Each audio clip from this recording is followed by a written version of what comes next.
Great, thank you. Welcome, everybody. I think we can go ahead and get started. And I wanted to remind everybody that this webinar is being recorded, and this webinar will go up on our website. We have another webinar coming up on Tuesday, and then the discussion session for both of those webinars will be on Thursday, the 17th. That webinar will not be recorded, so the first two will, and then that discussion one will not. So welcome everybody again. My name is Suzanne Tagan. I'm the Assistant Director at the Center for the New Energy Economy. And we are housed at Colorado State University. And our center was founded by Governor Bill Ritter after he left office in 2011. We're really excited to be here with you and host this virtual academy. This is the third year we are holding this Academy series. And this year we have a lot of new things to talk about, given more announced coal closures and also unprecedented federal funding opportunities for coal communities. So we're really excited to hear more about those from some federal employees and also from people who are either receiving money or trying to receive money from our coal communities. And I wanted to talk about one unique thing about this academy is that we are able to have coal workers and coal community members speak with their representatives, their policymakers, so legislators and county commissioners and mayors, and that group of people doesn't often get to work all together on these really tough issues when we're facing an economic change. So one of the great things about this series is that people get to talk with each other. So you'll hear speakers today, and you'll hear speakers next Tuesday, and then next Thursday is when we'll kind of all come together and we'll go into smaller groups, and you'll really be able to get your questions answered by the speakers, and also they will get to hear from you. I know we have some folks who give the grants and the loans, and they would like to hear about your experiences. As you can see on this upper left corner of the slide here, we are from the Rocky Mountain West, for the most part anyway, from Montana and Wyoming, Utah, Colorado, Arizona, and New Mexico. And we will also have a group of experts from the Department of Energy and other states that we want to hear from and learn from. But most of us are from the Rocky Mountain West. As you all know, there is an energy transformation happening across the world and across this country. There are about 200 communities that are facing the very challenging reality of coal mine and coal plant closures. And some of your speakers today have already been through those, and some of you probably have too. And we're here to talk about how we can help communities who've provided our reliable electricity from coal for many decades. So the workers, their families, their communities. And if this isn't happening right now in the coal towns where you are, there's still a benefit to diversifying your economy to ensure that your community is not reliant on one industry. And there's a benefit, of course, to hearing about other people's experience as they have prepared for job losses and really cultural shifts in these mostly rural towns. This is the first of 8 webinars in the series, and we're sticking with a format that's worked well for us, which I've told you about this, the speakers, and then the discussion. If you have any questions, you can feel free to ask any of our staff who are on this webinar, and Carlin is the person who has been sending you emails, so you can email her directly and she'll be happy to help you out. Next, I'm going to read our land acknowledgement, which is mostly from Colorado State University, with a few words also sprinkled in from the City of Boulder's land acknowledgement that we thought were meaningful. Colorado State University acknowledges with respect that the land we are on today is the traditional and ancestral homelands of the Arapaho, Cheyenne, and Ute nations and peoples. This was also a site of trade, gathering, and healing for numerous other Native tribes. We recognize the Indigenous peoples as original stewards of this land and all the relatives within it. As these words of acknowledgement are spoken and heard, the ties nations have to their traditional homelands are renewed and reaffirmed. CSU is founded as a land grant institution, and we accept that our mission must encompass access to education and inclusion, and significantly that our founding came at a dire cost to Native nations and peoples whose land this university was built upon. This acknowledgement is the education and inclusion we must practice in recognizing our institutional history, responsibility, and commitment.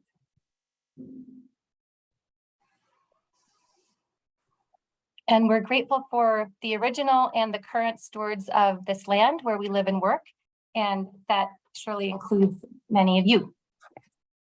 Here are some ground rules for this topic, which can be political, as all of you know, and emotional.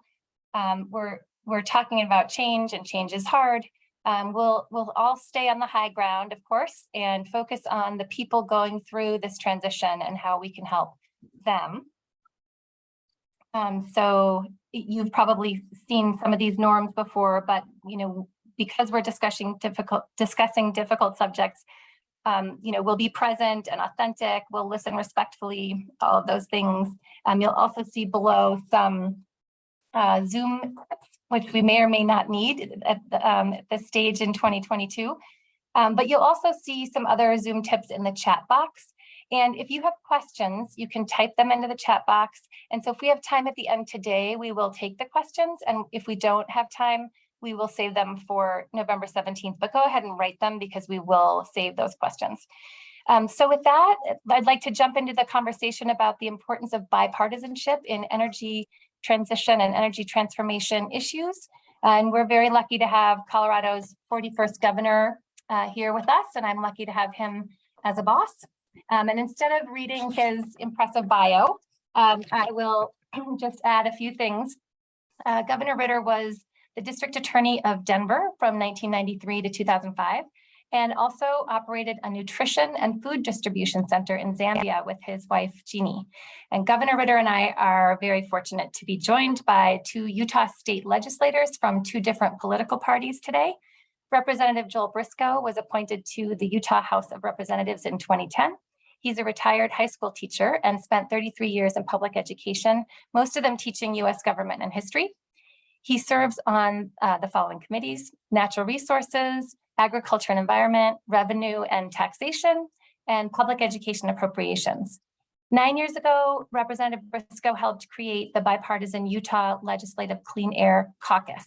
And also a member of that caucus is Utah's State Representative Steve Handy. Representative Handy has served in the Utah State House of Representatives since 2010, and he served on the Layton City Council from 2000 to 2008. Representative Handy is the owner and president of Stephen G. Handy Marketing Communications, and he got his BA in English and MS in Human Resource Management from the University of Utah, and served as an adjunct professor there in the School of Business. So with that, I will hand it over to you, Governor Ritter. Hey, thank you, Suzanne. Let's see what happens on the screen. I don't see myself. Okay, let's see. There we go. And then can we bring up our friends, Representative Handy and Representative Briscoe?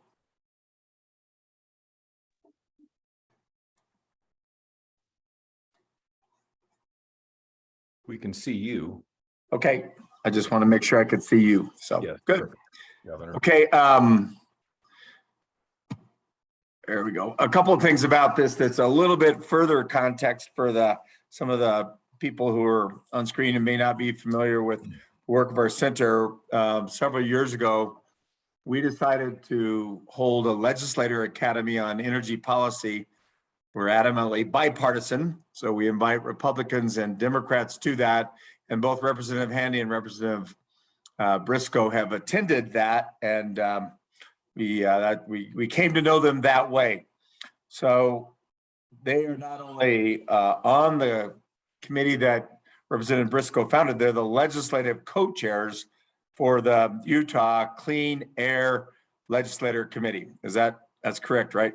For both of you. Caucus, yeah. But and so, for our purposes, we really believe, and my time as governor also demonstrated this to me, is that the work product at the end of the day of a legislative body and the legislative body and executive body, that's always better when it's informed by both sides of the aisle. And so I'm just going to ask both of you, if you would, to talk about your own view of that. I've kind of set it up so that it's true.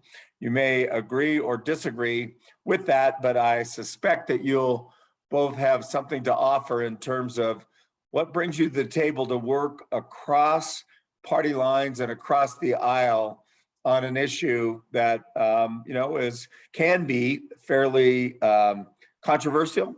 What not everybody agrees on the method of how we get there, but you two have managed to do this in a very bipartisan way. Why do you do it that way? And why do you think it's important that there are these cross aisle talks? And I'm going to start with you, if I could, Representative Handy. Thank you, Governor Ritter. And I'm delighted to be with all of you. I'm speaking to you today from our Utah Capitol. In a few minutes, I'm going to be leaving the meeting and go to what's called the Utah State Flag Task Force.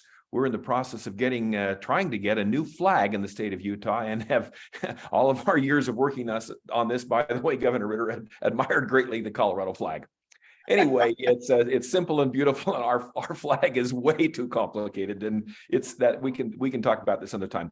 So my background is not in professional background is not, it's been communications, but early in my legislative time, and we can have serious air quality problems here because of what's called an inversion and our geography. And my constituents began to ask me, what are you going to do about this? And I had no background, but I thought, I'm going to get educated, and started to talk to very knowledgeable people.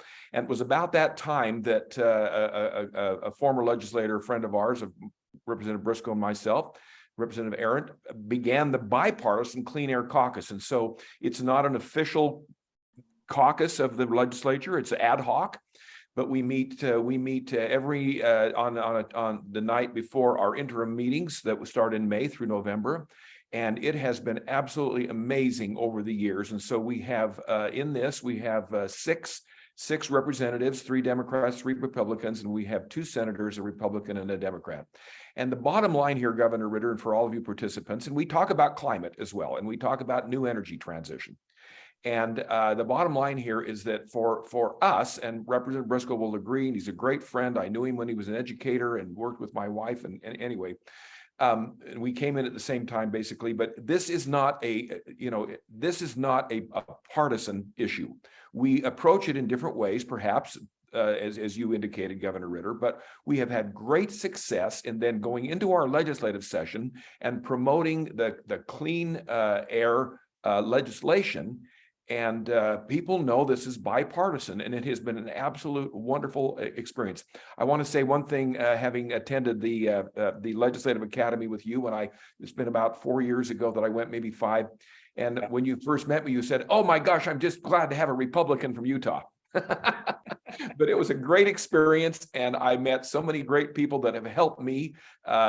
Chris Hansen was there, Senator Hansen from Colorado. We've been great friends because of that time, and worked together on RTOs and all kinds of things. So for us in Utah, Joel, right, this is not a partisan thing. It should not be. We need to find common sense solutions to our challenges.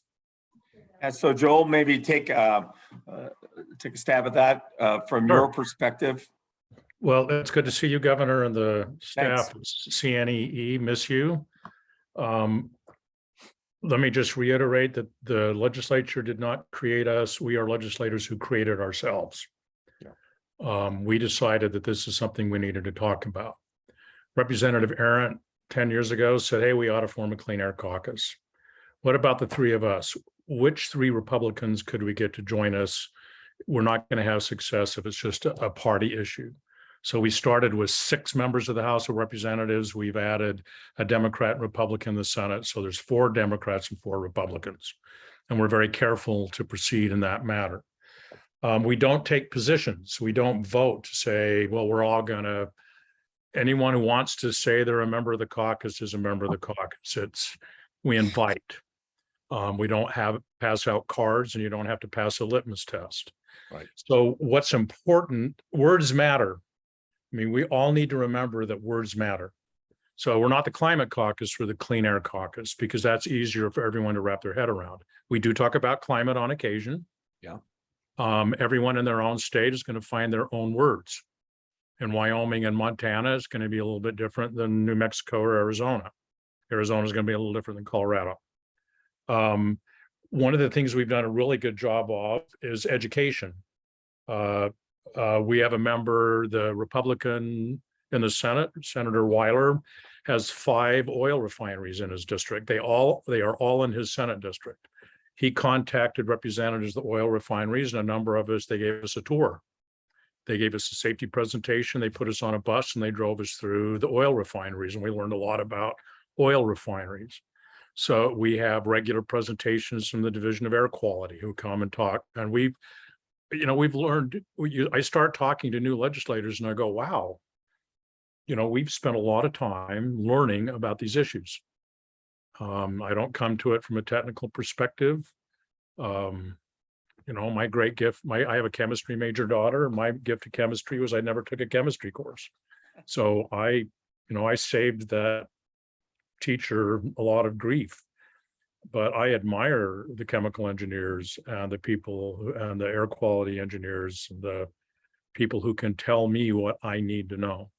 So we have successfully made a number of subjects capable of being talked about without a lot of partisan issues. That's not totally true on climate, but on clean air, the surveys will continue to show you that this is a significant issue for a lot of Utahns. I have a Republican friend who lives not far from me. I taught a couple of his sons in high school, wonderful students, who told me he went to church on Sunday, and one of his constituents said, "So what are you going to do to clean up the air? I don't care what party you are, you represent me." And he started coming to our caucus meetings, and he ran some clean air legislation. So one of the things people can do is work with your communities. Well, I represent a very urban area of Salt Lake City, but I go to those voters every 2 years. But when I vote for every Utahn. I'm a Utahn, and for me to be successful, everyone in Utah needs access to opportunity. And that includes people who live in communities that know that by 2030, a coal plant, thermal coal-fired power plant might go away. They need to be successful. I can't write off anyone in the state of Utah. We need to make policy that helps build success for every person who lives here. If I could kind of take the conversation in that direction, because this is the Energy Transition Academy, and the concept that underlies this is that we are in an energy transition, and principally that the coal industry is transitioning to another thing. And we've got people on the screen people who are part of this, who are experiencing that transition in places other than in Utah. We have local officials, we have local advocates, we have people at different levels of government. So how have you found the conversation? How easy is it to have a bipartisan conversation about an economic transition? And if you've experienced something other than the coal, that's fine. We can talk about that. But this is about the coal transition. Are there places for common ground in a bipartisan conversation, bipartisan? And is that important to you? And Steve, let's go again with you if we can, please. Thank you. Let me take that one.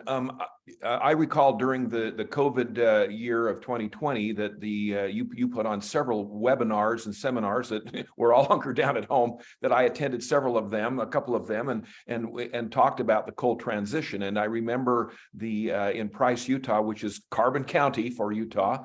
It's the center of our coal country. And the mayor of that city is very positive. I can't remember his name, but you'll remember it, but very positive and very upbeat about the transition, what we have to do. Now, in the legislature, we talk about, we have this, 80% of Utahns live in the 100-mile Wasatch Front, but we have this urban-rural kind of conflict all the time. And we try, our Governor Cox comes from a rural background, and we put a lot of effort into our rural economies.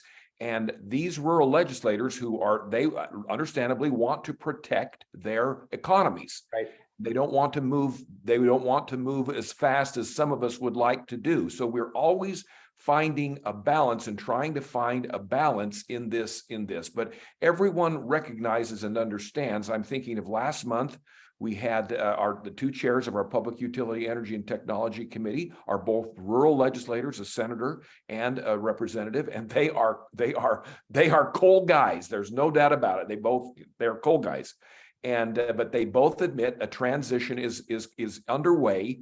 Let's just make sure we do it in a smart way. And so when we try to bring any kind of legislation, and I've attempted this, that is any kind of a mandate, Joel, don't you think? It has a lot of difficulties. And so we try to find market-based ways to assist and incentivize the direction of the market anyway, but everyone intuitively knows this is happening and has to happen. And so, but there's a lot of effort in looking at opportunities in these communities, these coal communities, and there's a narrative that I really like. And these people haven't done anything wrong. It's just what it is. We're in a transition. We all want a cleaner environment, and we want less carbon in our environment. Let's find a way to supplant these jobs if we can, but know that this transition is underway.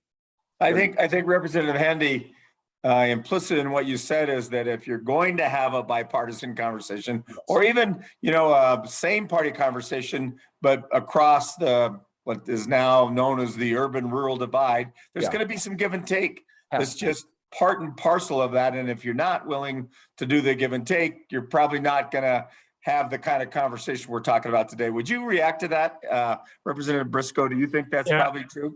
I would. I think dialogue is essential. I've never seen any dialogue that was not help. If people come to it with goodwill, talking always helps. I think we need to recognize that there's going to be some difficult conversations, and I try to be there for. I have friends at the University of Utah, and I have friends in Price, Utah, and other places who tell me that we're going to spin fibers out of coal and we won't have to combust it or burn it, and we're going to build some great industries. I love that idea, and I support the research for it. I support, I want to help them find a non-burning way of using coal. We say, and the past two governors of Utah said all of the above energy, and the new Governor Cox said any of the above. And I think we need to do the same on. I think we need to avoid the extremes of both sides of this polarized debate. We need to avoid the extremes of we will never ever have any use for coal in the future, and we need to avoid the extreme of solar is a waste of time and windmills are kill birds and we should all just clean up coal and that should be our future. It's not going to be all of one or all of the other. That's right. We have industrial uses for oil that aren't combustible, and pharmaceuticals and paints. There's a lot of ways we use oil that don't involve putting them into a car engine. We got to talk to one another and we have to listen. And we have to try and avoid stereotypes about each other. I'm a Utah guy. And I think the people on the Wasatch Front need to recognize, I think this is true for Colorado. I think it's true for every Western state. One of the reasons people come to the populated centers of our state is because they can easily get to the non-populated, beautiful recreational areas of our state. We need each other. The people in the rural areas need the home base and the infrastructure, politically and otherwise, coming out of the Wasatch Front. On the Wasatch Front, good heavens, how many people got 5 national parks and all these national monuments and these rivers? That's true for, you all may not have 5 national parks, but you've got some beautiful rivers and mountains, and people come for that. So people come to recreate. And we need the rural Utahns, and rural Utahns need us, and we should talk about what we can do together. A couple of questions then. One, we're going to get to a question, and you can be thinking about this because there's other legislators on the call, other county officials, and I'll ask you eventually advice for them, but I want to ask, did you have any pushback from people on your side of the aisle for doing this in sort of a bipartisan way?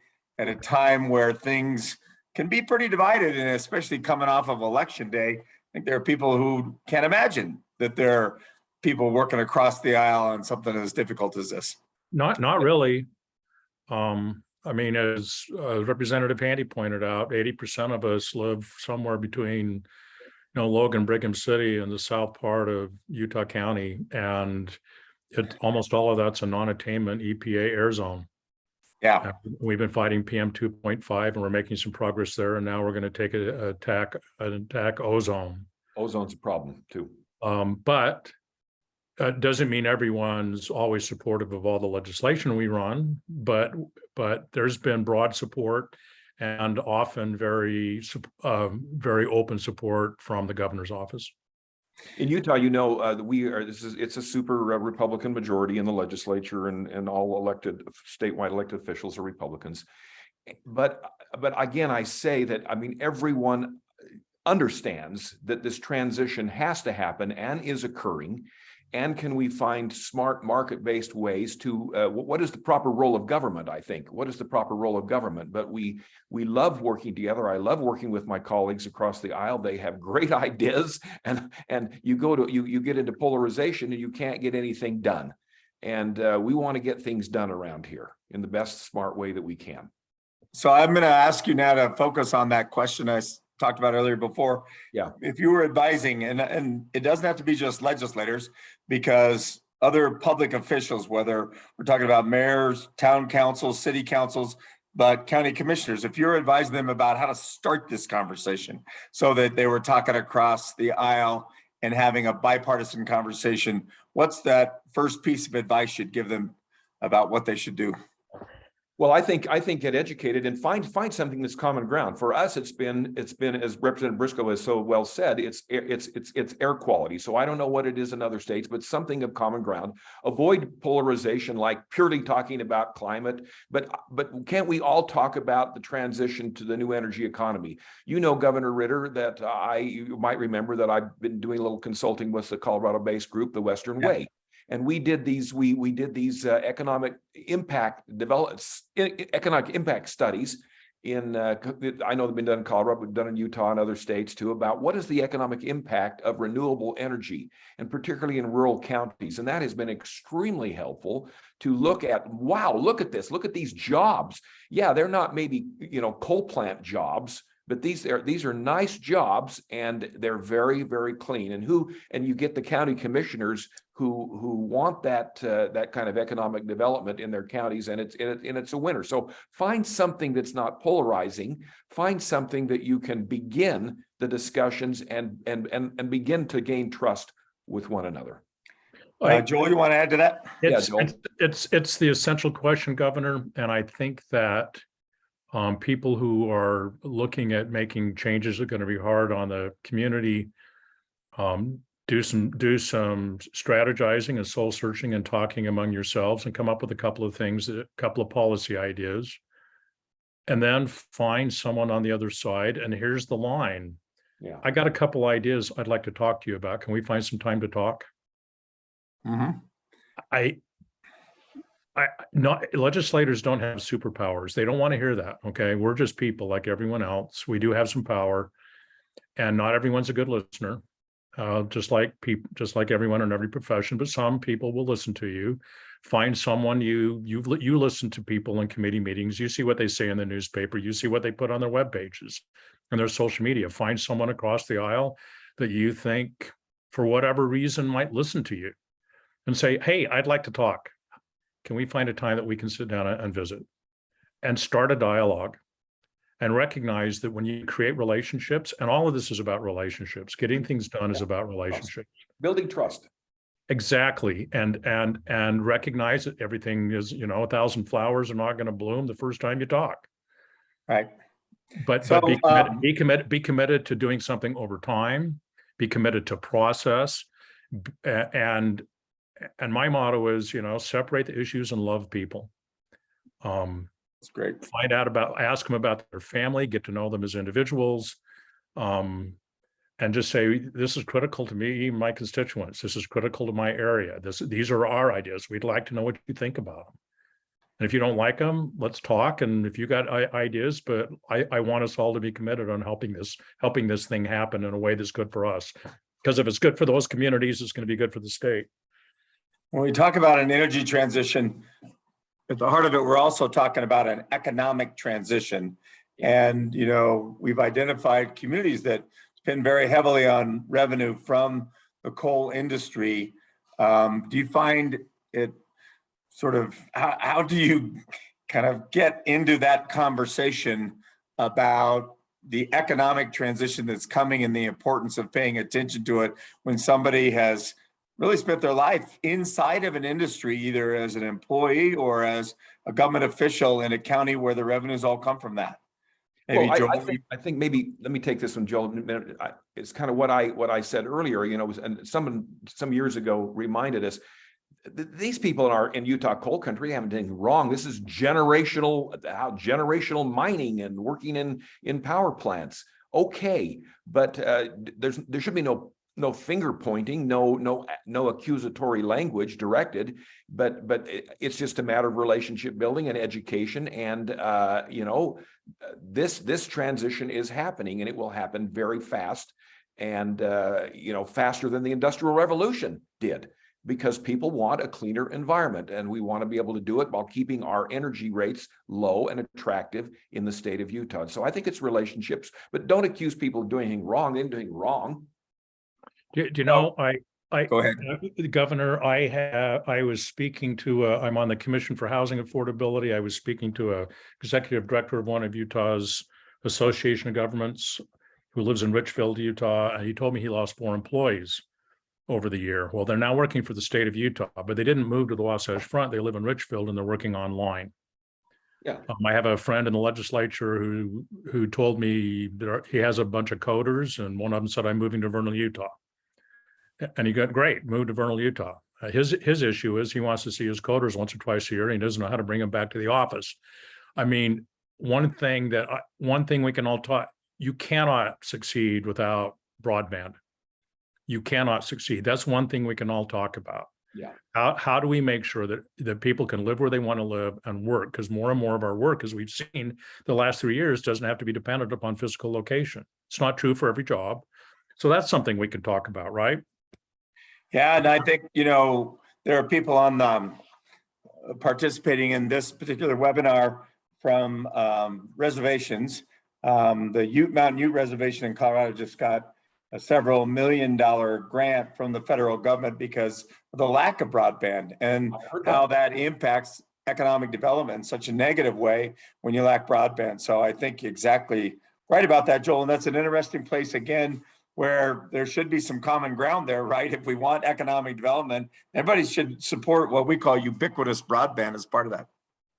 I'm to the point where, you know, people here would disagree, but I think it ought to be close to a public utility. The IT director for the San Juan School District in Utah was telling me how young children on the reservation, I asked him how many children on the Navajo reservation have access to IT in their own homes. He thought it was between 30 and 40%. So the other 6, so they put up Wi-Fi hotspots in various areas where they have to drive. They have to drive in their truck to a McDonald's or to some person's house 15 or 20 minutes to a half an hour to do their homework. Some of the federal money that's come through the last 2 or 3 years, Representative Romero and I worked really hard, and the governor was very supportive, and we put it in one of our funding requests early in the COVID crisis, because it's so essential that people not have to drive a half an hour just to do homework. Right. And it doesn't happen just on the reservation. I mean, the reservation is clear. We can focus on that, but there are many rural areas. So if you've got rural broadband in your area, you know it. Yeah, and if you don't have rural broadband in your area, you know it.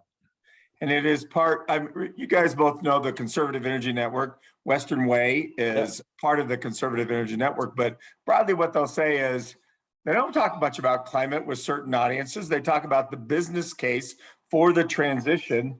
And I think broadband is a sub part of that business case, but there is this larger business case. And I'm looking at the screen and seeing people from different coal communities have been participating in this for a few years because they want to understand, or they already do understand, the business case for the transition.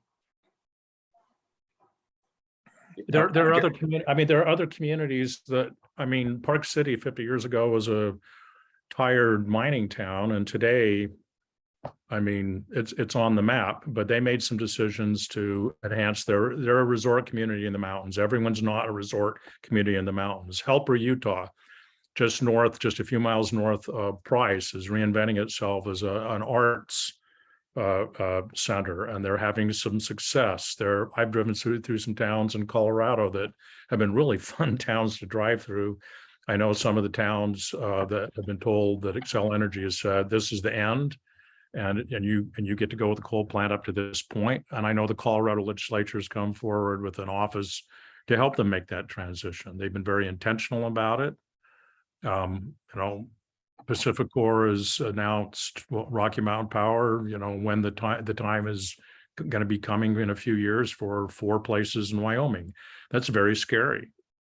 That's incredibly scary. We had those discussions in Utah. Every time they do a base closure, we have discussions about keeping Hill Air Force Base and Steve Handy's community. And there are communities across, no one wants to lose a military installation, but there are people who've lost them and have had vibrant communities after. It's not a death knell. It's scary. It's incredibly scary, but it doesn't have to be the end of the world. That's fascinating you say that, because in just the Denver metro area, we lost Lowry Air Force Base. And as an infill, it's one of the most impressive sort of multi-use neighborhoods in the United States is just filling it in. And the same thing of the Fitzsimmons Army Hospital now houses 3 different hospitals and is a pretty modern medical campus. So you're right. It doesn't have to be, but it's scary at the beginning. In Utah, the further you get away from an interstate, from I-70 or I-15, the harder it is. Yeah, that's right. And I'm sure that's the true case for every Western state. And they have some hurdles that they have some infrastructure issues and some other issues that the Wasatch Front, the Front Range don't have. But broadband can cross some of those. Steve, were you going to comment? No, I think he covered it. Yeah. Okay, I think we're kind of getting close to time. I think the thing I'd like to know is if somebody called you guys up and said, hey, could you both come? We'd like to have a conversation with you and just kind of use your wisdom to figure out how to initiate this. Would you be willing to do that? Absolutely. Happy to do it. Absolutely. I'd go anywhere with Representative Handy. We'd make a great team. We would do it. I don't know which of us would be Mutt and which of us would be Jeff. I'll be Batman. He can be Robin.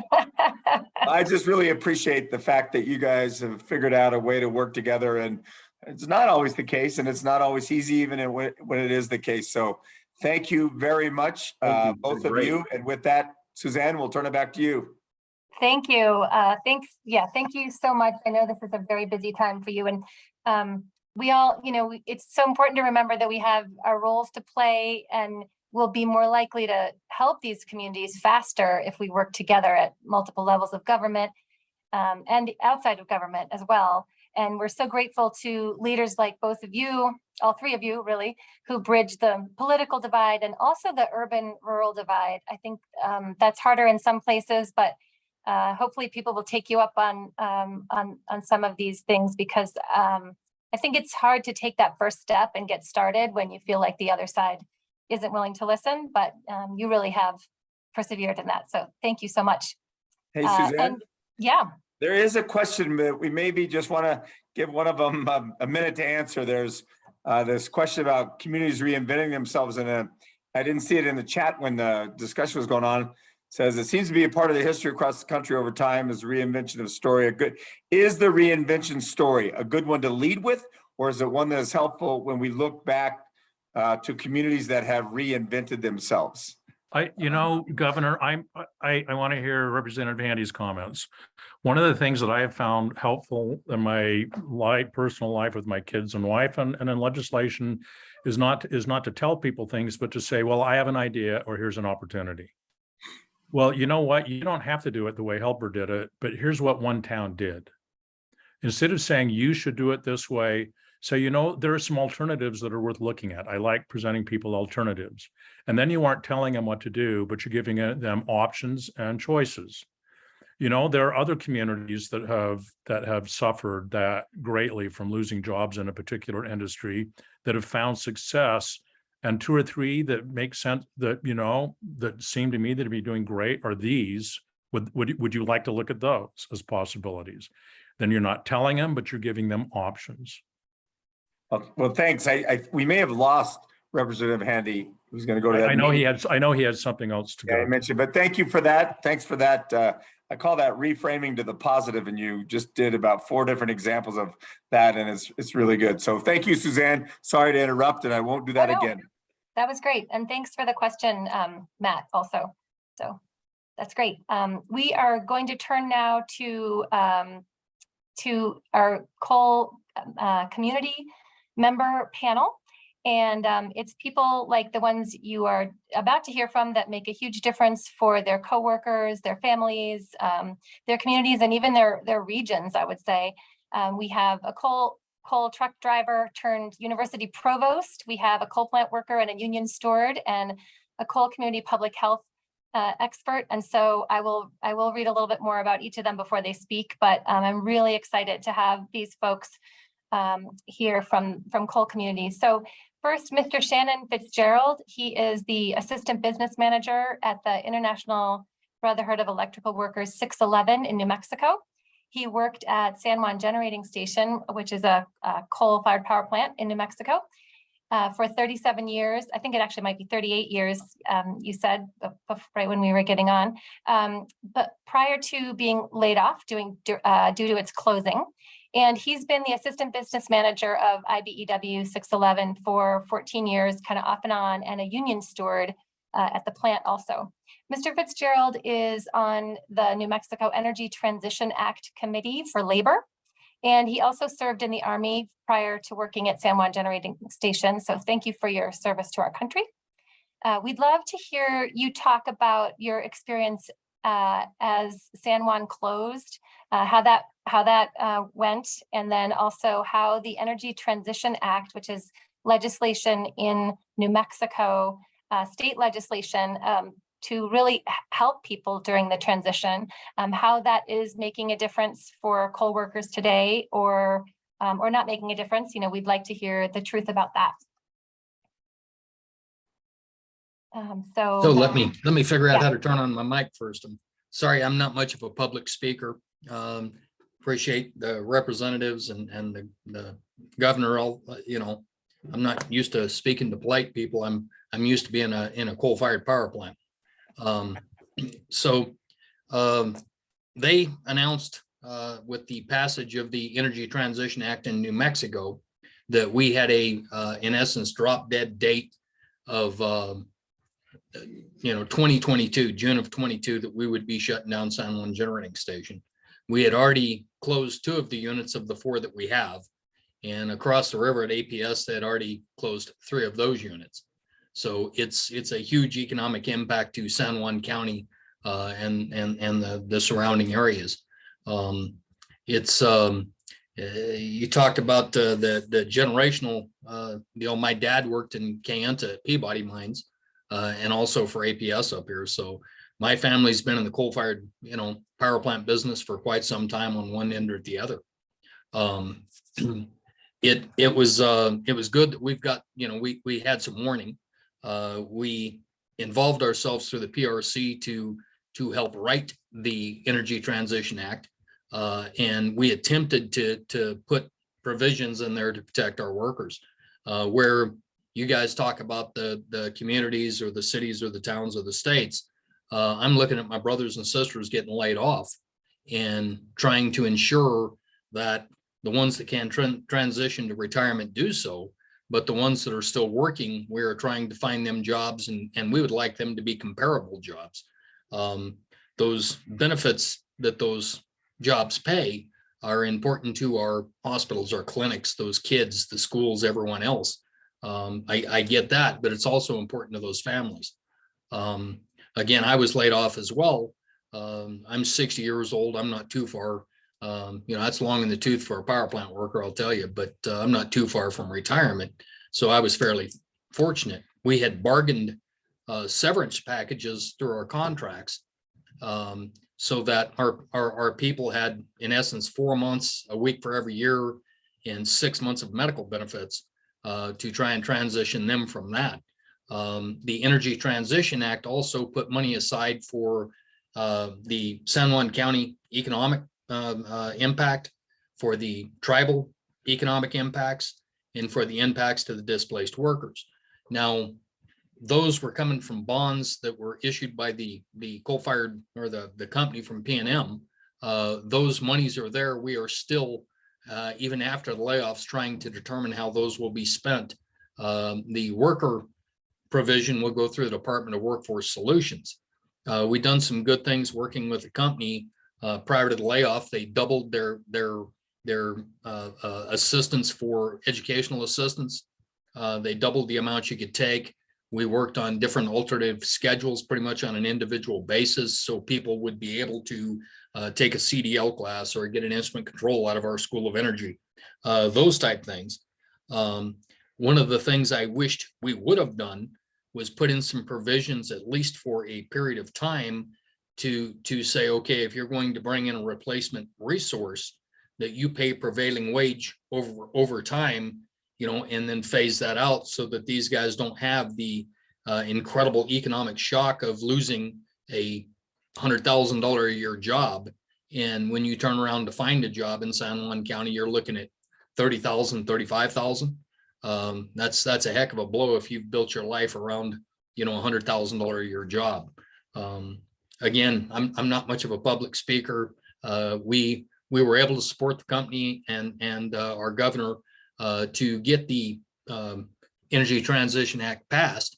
But through the union, our international is working very closely with current administration in doing the same thing nationwide with the international IBEW. They talk about a just transition, which I agree with.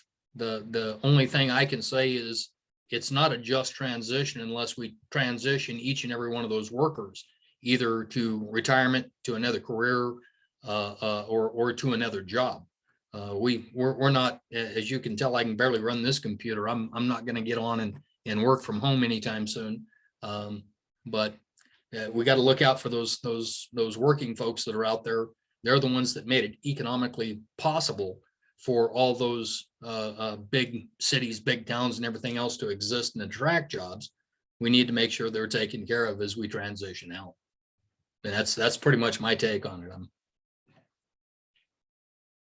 Yeah, absolutely. I hope that is exactly kind of a theme that we can carry with us throughout this whole series, is that we're online, which takes electricity, right? Like you were talking about the computers. I mean, these coal workers and also all the indirect jobs, right? The rail workers that are hauling coal and everything have really supplied us with the electricity that we've needed to run our iPhones and everything else. So we need to be grateful to those folks. I guess just to kind of follow up, does it seem like the Energy Transition Act is helping right now, or do you see it more something that will help the workers in the future? We've got to, we are meeting, as a matter of fact, next week for our final public input to take in all the proposals that have been given. And then it will go over to the Department of Workforce Solutions. We've made, in essence, our recommendations, part of which would pay for things like the COBRA benefits after the 6 months is over, where we had a very good severance package. The mine and the miners didn't have that great of a severance package. So we wanted to true them up to at least our package and ensure that they have benefits for at least a year after their benefits end. We pick up the costs of COBRA. That's going to help them go to school. That's going to help them transition into new jobs. It's, most of those people have families. And so one of our proposals was that we have the union apprenticeships in both the line and the wiremen, those type things that we've forwarded to the state for, benefit of the Energy Transition Act monies. Great. Yeah, I know that's something that Wade Buchanan, who's the director of our Office of Just Transition, has talked about a lot, how the coal miners do not have the same benefits when they are laid off that the coal plant workers have. So that's that seems like a really good way to do it. I hope that works. We're also seeing a lot of good questions, I think, in the chat and comments. So thank you for that. I want to move to our next speaker. So thank you very much. And then we can hopefully do a little bit of Q&A at the end, but we will have these folks back on the 17th for really a more in-depth discussion. The next person we're going to hear for is Dr. Colleen Bowman, and she is the provost at Navajo Technical University. She lives in Shiprock on the Navajo Nation, and Dr. Bowman was also a truck driver for 3 different coal mines, including San Juan and Navajo. She was educated at the New Mexico State University, University of the Pacific, American University in DC, and Eastern Montana College. She graduated from New Mexico State with a doctorate in educational administration. She was the superintendent of schools and program administrator and consultant to the Navajo tribe for both public and private sectors. She was a coal miner and a member of Local 953, coal haul truck driver, fuel handler, water truck driver, mechanics helper, joint business improvement coordinator, an MSHA trainer, and operating excellence coach. And that is a lot of roles. So she's very qualified to talk with us about how helping coal workers is really an urgent need and how we need to plan for our future workforce. So Dr. Bowman, I'll hand it over to you.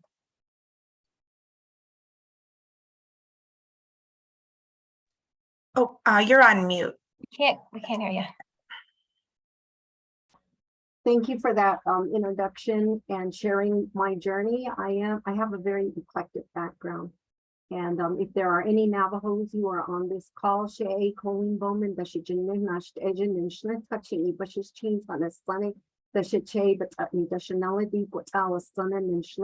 I'm Zuni, born for the red running into the water people. My grandfathers on my mother's side are Tango people, and on my grandfather's side are folded arms people, and that's how I'm known as a Navajo woman. I am very fortunate to be able to survive a downsize of a mining company. I started my career as a truck driver when I decided to go back to find a good wage to put my children through college. And they hired me to work out at La Plata mine. And I got to see that mine close and be a part of that transitioning. And part of how that happened was very frightening for a lot of my union brothers and sisters. I have been an educator my whole life, so I always had something to go back to. And I felt really saddened, a sense of urgency for the union brothers and sisters who didn't have something else to go to, somewhere else to go. And so that was a very frightening experience to go through, and we survived it. I got transferred from La Plata mine after we finished out all of the reclamation and got that mine settled. They transferred me to San Juan mine, and I worked there in the coal plant. And I also worked in making sure that, you know, whenever they needed a truck driver, I was volunteering to do the overtime or whatever. I just loved my job, working in a coal mine. It was my best job of my entire life. And so, you know, my commitment and compassion was for doing the best job as a coal miner. And so leaving that San Juan mine when we knew that its time was starting to end, we just said, okay, who wants to go over to Navajo mine? You know, and because we knew where we were sitting on the union roster. So I raised my hand, I'll go. You know, I wanted to continue to work at the coal mine. I wanted to be a part of that industry. So I transferred over to Navajo mine, and during my time that I was with the company, I ended up playing all of those roles and learning about the company and how other people in the company were impacted by what was happening. And then when I finally saw my name on the roster at the union hall down to number 5, I'm going to get either a handshake, thank you for a good job, or I'm going to have to take a severance package. And so I opted for the severance package, and it wasn't something I wanted to do. And so it was a very stressful time, because as the IBEW union man is saying, we had good jobs, you know, well-paid jobs, you know, and that's hard to look at and say, I'm going back into education where you know you're not going to make anything, but you're doing the work of, you know, that's in your heart as well to serve children. But knowing that you have to let go of that and figuring out, okay, what's next for me? It's just a real scary thing. But at that time, the coal mine that was leaving, BHP Billiton was my company that I worked for. They looked out for us.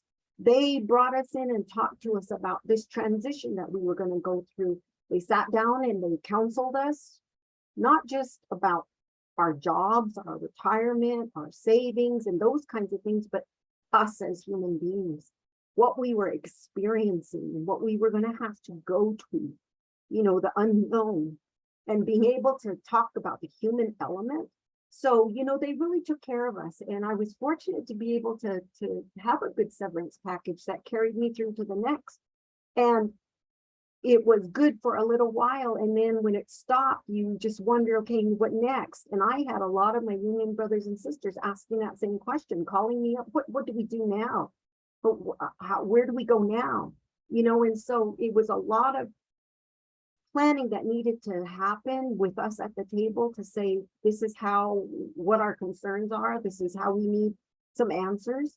And so, you know, I think now I'm back in education, and I think now about my institution where I work, where we're prepared to provide the training, the retraining for a displaced and dislocated workforce from the 400 jobs that were lost at P&M. And I think I take it as, from a Navajo perspective or an indigenous perspective, this big company came in, they became our family, we became their family. It's a whole unit. And for you just to walk away from us, you know, that's a question that I have. You walked away from 400 people. Yes, we knew it was coming, but it's an abrupt change, because at the beginning you say you're going to do something for the people, you're going to provide them jobs. What are those jobs? Where are they at? Those are the questions that are still being asked, you know. And as a superintendent of the school district, a former superintendent of that school district that had the impact, the greatest impact, they have 400 families of students. You go into a classroom and you wonder, where are they?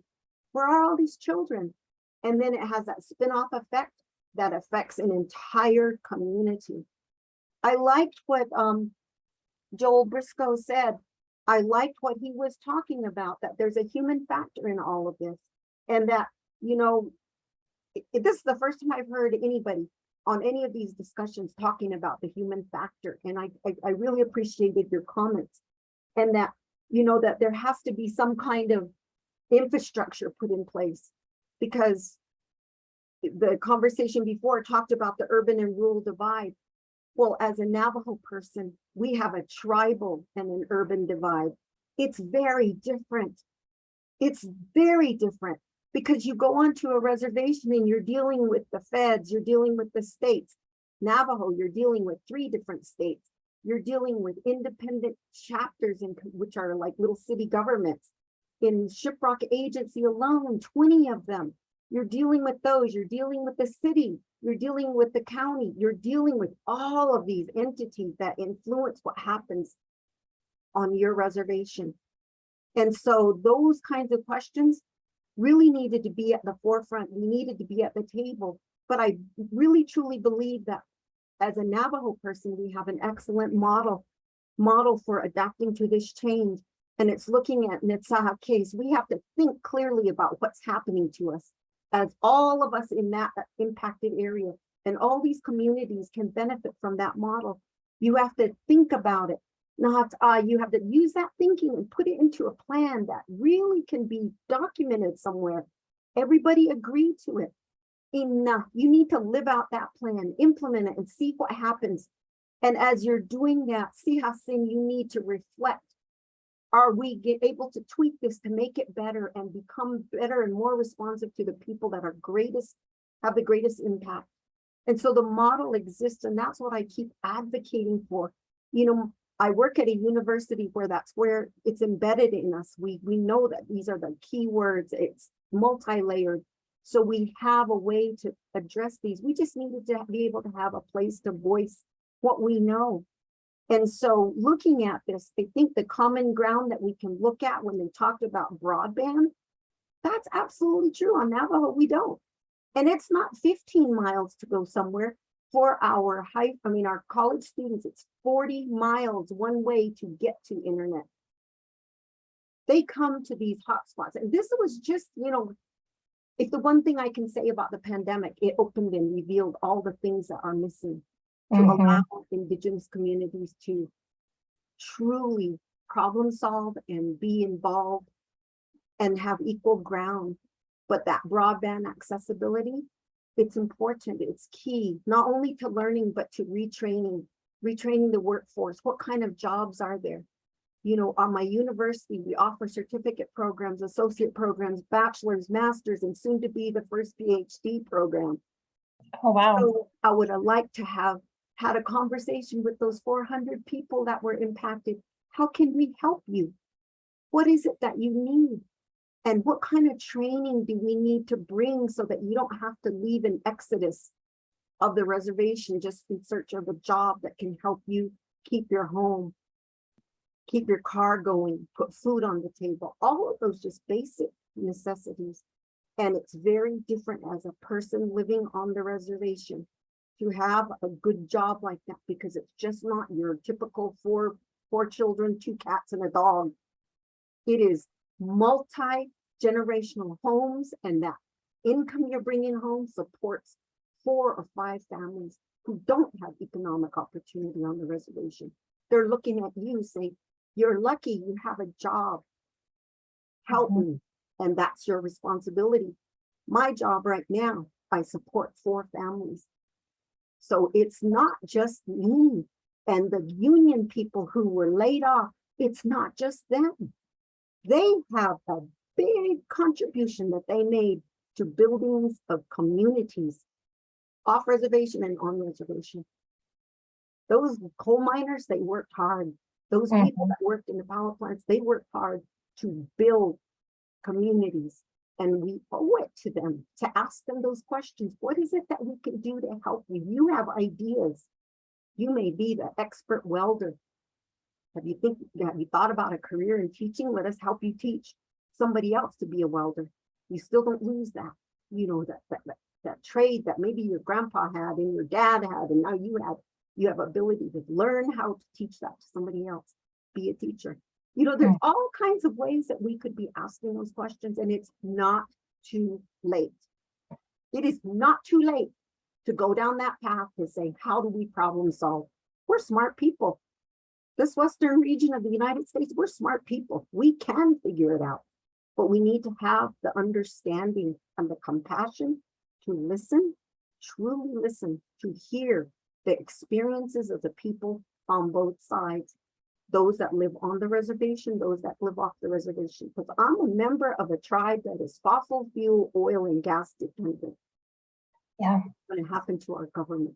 How are we going to fill those places? And our unemployment rate is through the roof. It just occurs. So, that's just what I want to bring to the conversation. But I think that I've learned a lot just listening to the previous segment and also from another union person. So it is true. We owe it to our workforce to hear. Yes. These. Thank you.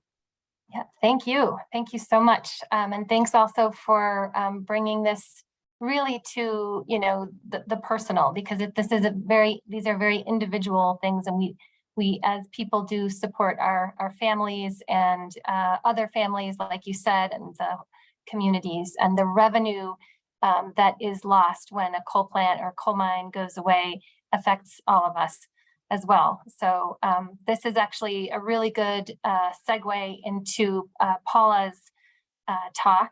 And I appreciate so much that we can talk at the federal level and the regional and state and tribal level, but really it is about individuals, and we need to be reaching individuals. And I think Dr. Bowman, through this Academy series, I am hoping what's happened in the past, and I hope what will happen this time, is that we can form some bonds and a network and be able to do more short and long-term planning together because I know you've talked about that too. That's one of the things that's really needed is the listening on both sides and really involving people more upfront in the planning. And there is still hope, like you say. So we'll hear from Paula Belcher next. She's the Director of Population Health Management and Analytics at Memorial Regional Health in the coal community of Craig, Colorado. Craig is in Moffat County, where they have a coal plant and 2 coal mines and are near other coal towns and coal mines as well. So Paula, can you tell us about how economic shifts and job losses impact mostly rural communities, and maybe give us some examples from your region or from your experience? Yes, so thank you for inviting me and allowing me the opportunity to talk today and represent our community. So just a little bit of information on Moffat County. We are the northwesternmost county in the state of Colorado. We border Utah and Wyoming. We have a population of about 13,000 people in the county and about 9,000 in Craig, which is the county seat.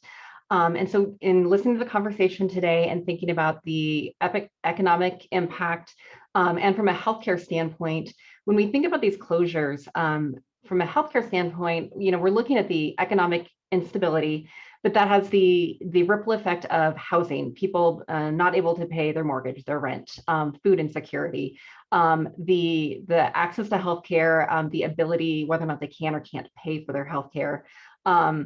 Those very tangible things, I think, also have the ripple effect of there's going to be increased depression, there is increased stress, that is going to lead to an increase in domestic violence, and that has been what we have been seeing. And it's hard to kind of distinguish how much of that is an effect of the pandemic, and then how much of this is the kind of the experience and the anticipation of these impending closures. So from a public health standpoint, and how these economic transitions are affecting healthcare, I think some of the big 3 that I kind of look at are the availability of healthcare, access to healthcare, and then the cost of care, and what these closures are going to impact in those areas. So looking from availability of care, the Colorado County Health Rankings and Roadmaps, if you were to look at the provider availability in Colorado, generally speaking, there is 1 provider for every 1,200 residents. In Moffat County, there is 1 provider for every 6,640 residents. So we already have a reduced number of providers available for healthcare to our community. Another impact that we have experienced in 2020, our OBGYN clinic closed. So the closest facility for women, pregnant women, to receive healthcare during their pregnancy is in Steamboat, which is 45 miles away, about 60-minute drive. While we do have providers on care that can do emergency deliveries, there is no routine care available during pregnancy for that mom and baby. And so that distance and that transportation is a huge concern for people's access to healthcare. Additionally, we will be closing our home health and hospice service later this year. For both the staffing model, we're having a hard time staffing it, meeting those compliance requirements, and it's ultimately not financially viable. So we're looking at examples of where healthcare is at risk for people at both ends of that age spectrum, young people having babies, and then older people later in life that need some home health and potentially hospice assistance. When we think about access to care, again, going back to that number of providers, and that we are in a kind of a healthcare desert, not a lot of providers. We have problems with patients getting their appointments scheduled just because there's wait lists. There's so many people that have the need, and we can't get them in as quickly as we would like. And then we have problems with transportation. In Moffat and Craig, our only taxi service closed earlier this year. And so historically, that was one way for people without cars to get to and from their appointments. And that was also a cost that oftentimes the hospital would pick up, paying for people to get to and from their appointments. So now we have a lot of no-shows, people scheduling appointments, but they just don't make it. And so that's detrimental to the patients not getting their health care. And then financially, it's detrimental to us that we're not getting that revenue that we need to just keep the doors open. Another example is we have 1 pediatric provider, but she's only available 3 days a week. And so if parents can't get their kids into us, they again have to go over to Steamboat as the closest provider to get some pediatric care for their kids. So that availability and access to care is currently a problem, and we are anticipating that can become more problematic for some other reasons as these closures take effect in our community. Lastly, when we think about cost of care, we're looking at people that are insured, underinsured, and uninsured. When I talk about underinsured, we're thinking about people that may have health care, but the copays and deductibles may be so high that they may as well not even have health insurance at all, because those side costs are so cost prohibitive. So one of the biggest things that we're really concerned about with the closures of the mines and the power plant is loss of larger employers means a loss of people with private health insurance. And those private health insurance typically provides better benefits, better health care, and it does provide better reimbursement to hospitals and health systems. And so with the closures, knowing that rural hospitals, critical access hospitals are already at risk of closure. Since 2005, there's been 181 closures, which is about 12%.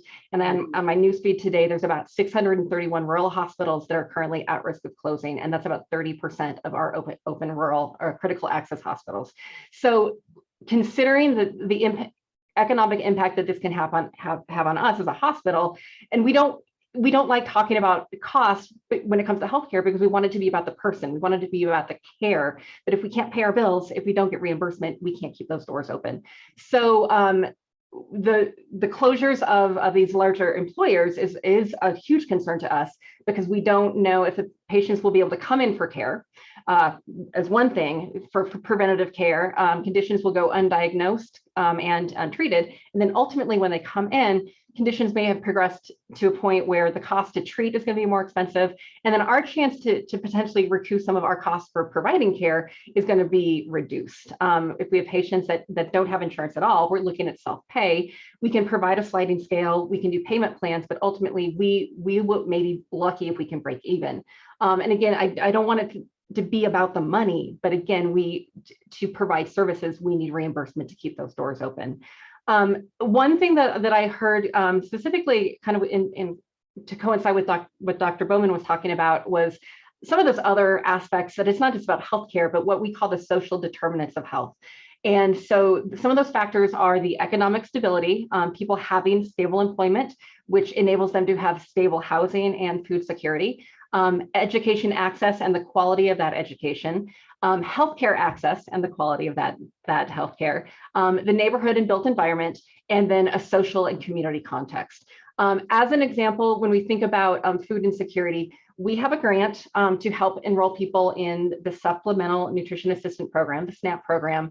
Last year, our goal through that grant was to enroll 30 families. We enrolled 73 individuals or families in SNAP. That is 143 increase over our goal. And so that is a testament to the need in this community that, if people don't have stable jobs and a fair wage, they're going to struggle with paying the rent and getting food on the table. The ripple effect of that is you're going to have kids that go to school hungry. They're not going to be able to focus and concentrate. They're not going to be able to get that education that they need. So, the food insecurity is a huge ripple effect of this economic change in our community. We recently did our community health needs assessment, and one outcome of that was looking at housing affordability. In Moffat County, a person would need to work 49 hours a week at a minimum wage to afford housing in our community. So that's when you think about our average 40-hour work week. A person working minimum wage can't pay for housing if they're only working 40 hours. So you're seeing people with more than one job just to pay the bills, make sure that those ends meet, and living paycheck to paycheck. I do want to mention our neighbor county, a route. The needs assessment indicated, and that route houses Steamboat Springs, which is a very big tourist center, ski resort over there. A person working minimum wage over in route would have to work 79 hours to afford housing in that community. So housing affordability and availability is a huge concern for us. Both from the mining standpoint, looking at those closures, as well as our neighboring county that has a completely kind of different economic model, but also a struggle in a different way. I will mention that when we as a hospital are trying to recruit qualified providers, qualified nurses to come to our community to be a member of a community providing healthcare services, what we are finding, and again, especially since COVID, housing prices have gone up significantly. Available housing has gone down, and we are losing talented people in our community to work, whether it's at the hospital, at the schools, and for the time being at the power plant and the mines, because they can't find a place to live. Some organizations might be able to put people up at the hotels for a little bit, but we know that is not financially viable or sustainable. In thinking about that access and quality of care, we have seen a huge increase in our community in the last year in cancer cases. Part of that we're attributing to people didn't get in for preventative care during COVID, but in addition to that just being like an expensive and very scary diagnosis, for cancer care patients here in our community, they have to go either to Glenwood Springs or Grand Junction, which is between 120 and 150 miles away, 2 hours or more. And so the lack of that specialty care in our community is huge. And when we have patients who, rather than staying overnight in a hotel, will drive back and forth to get that treatment, you can see how cost prohibitive and how just you're already dealing with the cancer diagnosis. Then you have the added stress of how do I pay for gas? Where do I stay overnight so that I don't go back and forth? Fortunately, here at MRH, we have an infusion center. So once those big treatments are done, we can help with the infusions. And that has been a huge asset for people that need those daily infusions. But that's a lot of the care that people need, especially for those very acute conditions. They can't get here. And so the added costs and then the added stress that goes along with that is huge. In terms of, I'll jump to the social context and community context, I mentioned earlier, the depression, just the stress that people are feeling, not knowing if I lose my job, can I stay and what will I do? Or do I have to leave this community? Does my family have to leave this community? We are seeing a huge increase, partly in social isolation, and we're attributing that a lot to COVID. 1 in 5 community residents identified social isolation as a top health issue, and 33% of Moffat seniors live alone. And so that's a concern when people aren't getting out, they're not getting the community support that they need to have good mental and physical health. We're also seeing an increase in our ED and with our crisis provider in the area for domestic violence. And again, when people are under stressful situations, oftentimes the first person they lash out is the person that's closest to them. And so that's a concern to see that increase. And we want to make sure that we as a healthcare provider and other crisis services in the area are there to support those individuals and the families that are experiencing that. We have also seen an increase, I know I'm trying to talk fast, an increase in our risk of substance use disorder, which again, when you think about people who coping mechanisms, a lot of times we look to alcohol, other substances. And so we have seen in just the last year, according to our public health data, 8 fatal overdoses for substance use disorder and 4 confirmed suicides that were completed. We know there have been a lot of attempted suicides that have not been completed, fortunately, but that mental health component as a ripple effect of this economic uncertainty, employment uncertainty is definitely something that we are seeing an increase in from the hospital side, from a public health standpoint.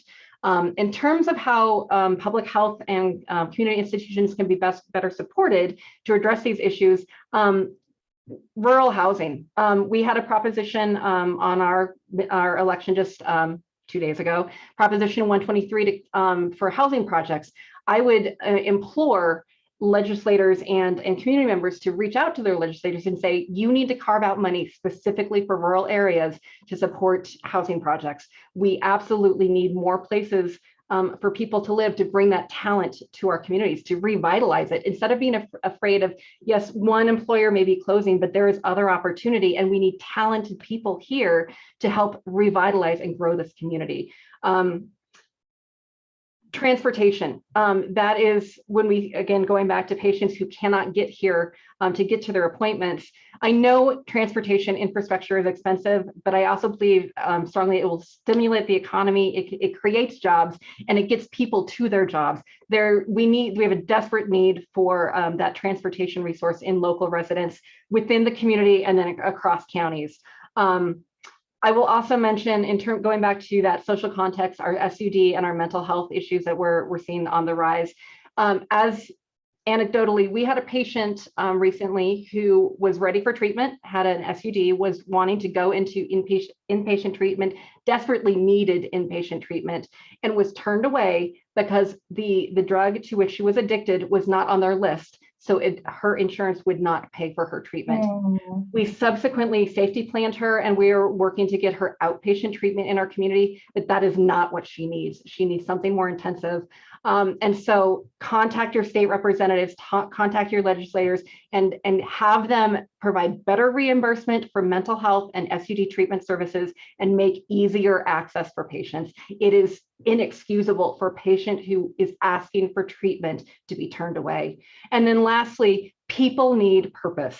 In our community health needs assessment, one of the very striking and I would say disturbing things that came back was in our community in Moffat County, it indicated that 36% of teens and young adults between the age of 16 and 24 were not in school, nor were they working.